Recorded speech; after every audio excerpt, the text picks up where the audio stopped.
भारत माता की, भारत माता की।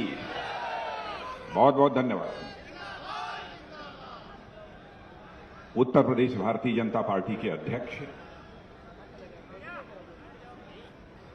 जिनको आपने अभी थोड़ी ही देर पहले सुना है और जिन्होंने उत्तर प्रदेश में भारतीय जनता पार्टी को एक ऊंचाई देने का काम किया है, ऐसे भाजपा के प्रदेश अध्यक्ष श्री स्वतंत्र देव सिंह जी, प्रदेश के उप मुख्यमंत्री और शिक्षा के क्षेत्र में जिन्होंने एक क्रांति लाने का काम किया है, ऐसे डॉक्टर दिनेश जी शर्मा, पार्टी की उपाध्यक्ष श्रीमती रेखा वर्मा जी, प्रदेश के संगठन मंत्री, जिन्होंने एक संगठन का मजबूत ढांचा, प्रभावी ढांचा, क्रियाशील ढांचा इस उत्तर प्रदेश में खड़ा किया है, ऐसे श्री सुनील जी बंसल और केंद्रीय राज्य मंत्री श्री कौशल किशोर जी, श्री अजय जी मिश्र और उत्तर प्रदेश सरकार के मंत्री श्री रमापत जी शास्त्री, श्री ब्रजेश जी पाठक, श्री मुकुट बिहारी जी वर्मा, डॉक्टर महेंद्र सिंह, श्रीमती स्वाति सिंह और श्री पलटू राम जी, हमारे लोकप्रिय सांसद, यहां के सांसद श्री राजेश जी वर्मा, श्री जयप्रकाश जी रावत, श्री अशोक जी रावत, स्वामी साक्षी जी महाराज, श्री लल्लू सिंह जी अयोध्या के सांसद और श्री अक्षयवर लाल जी गौड़, श्री कीर्तिवर्धन सिंह जी और श्री अशोक जी वाजपेयी और इस मंच का संचालन कर रहे प्रदेश के महामंत्री श्री अमरपाल जी मौर्य और क्षेत्रीय अध्यक्ष श्री शेष नारायण जी मिश्र और इस मैदान में मौजूद मेरे सभी कार्यकर्ता बहनों एवं भाइयों, जो मैं दृश्य आज अपनी आंखों के सामने देख रहा हूं, मुझे इसकी कल्पना तक नहीं थी।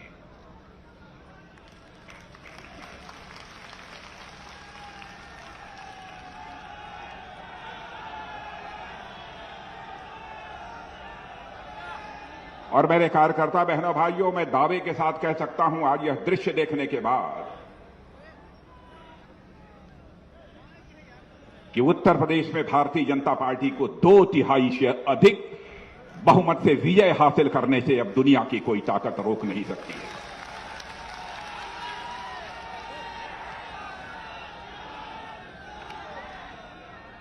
और आज इस अवध क्षेत्र का बूथ कार्यकर्ताओं का सम्मेलन जिस सीतापुर की धरती पर हो रहा है, उस सीतापुर का एक बहुत ही पुराना और बहुत ही गौरवशाली इतिहास है। आप जानते हैं, नैमिषारण्य इसी सीतापुर की धरती पर है और कहा जाता है भले ही सारे तीर्थों की यात्रा पूरी कर लीजिए, लेकिन जब तक नैमिषारण्य की आप यात्रा नहीं करेंगे, तब तक आध्यात्मिक यात्रा आपके जीवन की कभी पूरी नहीं हो सकती है। आज ऐसी धरती सीतापुर पर खड़े होकर मुझे अपनी बात रखने का अवसर प्राप्त हुआ है। यह संतों की धरती है, यह सूफियों की धरती है, जहां पर आध्यात्मिक धरती यह सीतापुर है। यहीं पर भारत की सीमाओं की सुरक्षा के लिए अपना सर्वस्व न्यौछावर कर देने वाले कैप्टन मनोज पांडे की भी यह धरती है। मेरे बहनों भाइयों, कैप्टन मनोज पांडे इसी सीतापुर की रहने वाले किसी मां की कोख से पैदा हुए थे, सीतापुर की धरती पर पैदा हुए थे। उनका लालन पालन यदि हुआ था तो उत्तर प्रदेश की राजधानी लखनऊ में बगल में हुआ था, लेकिन जन्मस्थली उनकी यही है। कारगिल के युद्ध के दौरान इसी सीतापुर की मां की कोख से पैदा हुए कैप्टन मनोज पांडे ने जिस अदम्य साहस का परिचय दिया था, बहनों भाइयों, उसकी जितनी भी सराहना की जाए वह कम है। उन्होंने भारत की सीमाओं की रक्षा करते हुए भारत की एकता, भारत की अखंडता, भारत की संप्रभुता की रक्षा करते हुए वह वीर गति को प्राप्त हुए थे और उनको सम्मानित करते हुए भारत के महामहिम राष्ट्रपति महोदय ने परमवीर चक्र से उन्हें सम्मानित करने का काम किया था। ऐसे बहादुरों की धरती है। बहनों भाइयों, चाहे भारत को आजादी दिलाने में जिन्होंने अपने प्राणों को न्यौछावर किया हो, अथवा हमारे भारत की सीमाओं की रक्षा करने में जिन्होंने अपना योगदान दिया, उन सभी को याद किया जाना चाहिए, उनका सम्मान किया जाना चाहिए। यह भारत की एक गौरवशाली परंपरा रही है, बहुत ही प्राचीन यह परंपरा हमारी रही है।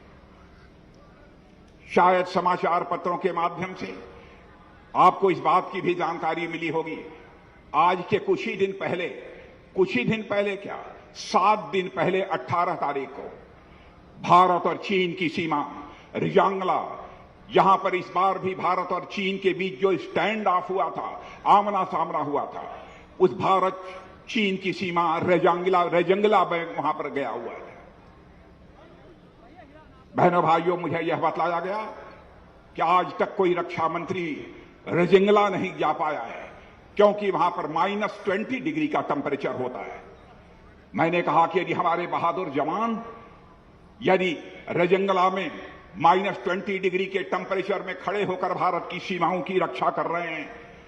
चाहे जो कुछ भी होगा, हमारा जो होना होगा, लेकिन जिन लोगों ने उस धरती पर हमारे भारत की सीमाओं की रक्षा करते हुए अपना बलिदान दिया है, उनको श्रद्धांजलि अर्पित करने के लिए मैं रेजंगला जाऊंगा, और मैं रेजंगला भी गया था।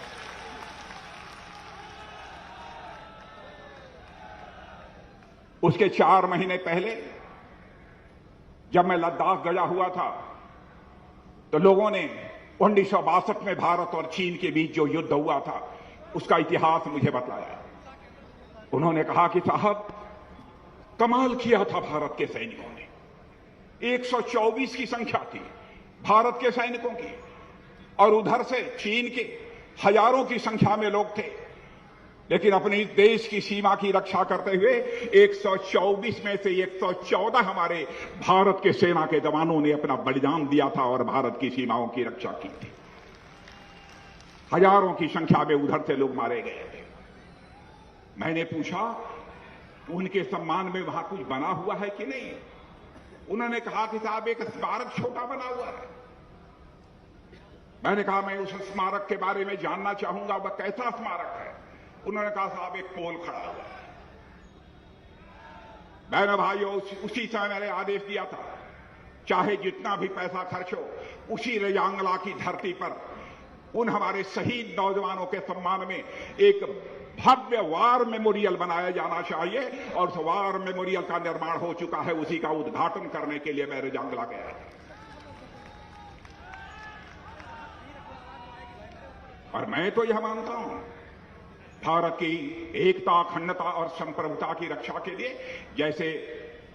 सेना में सैनिकों की अहमियत होती है, वैसे ही इस देश में सुशासन देने के लिए और इस देश की जनता की सेवा करने के लिए यदि भारतीय जनता पार्टी सत्ता में आना चाहती है, तो आप जैसे भारतीय जनता पार्टी के सेनानियों की जरूरत होती है। बहनों भाई, और आज आप लोगों का जो मैं उमंग और उत्साह अपनी आंखों के सामने देख रहा हूं,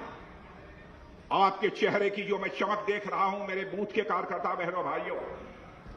मैं कह सकता हूं कि जितना भी आपका अभिनंदन किया जाए वह कम है। यह केवल मैं वाणी से नहीं बोल रहा हूं, दिल की गहराइयों से हमारे जो भाव निकल रहे हैं उसकी अभिव्यक्ति कर रहा हूं। और आप सभी जो बूथ के कार्यकर्ता यहां पर मौजूद हैं, सारे बूथ के कार्यकर्ताओं के सामने भारत का रक्षा मंत्री और आपके भारतीय जनता पार्टी का एक वरिष्ठ कार्यकर्ता शीश झुकाकर आप सभी का हार्दिक अभिनंदन करता है, आप सभी का स्वागत करता है।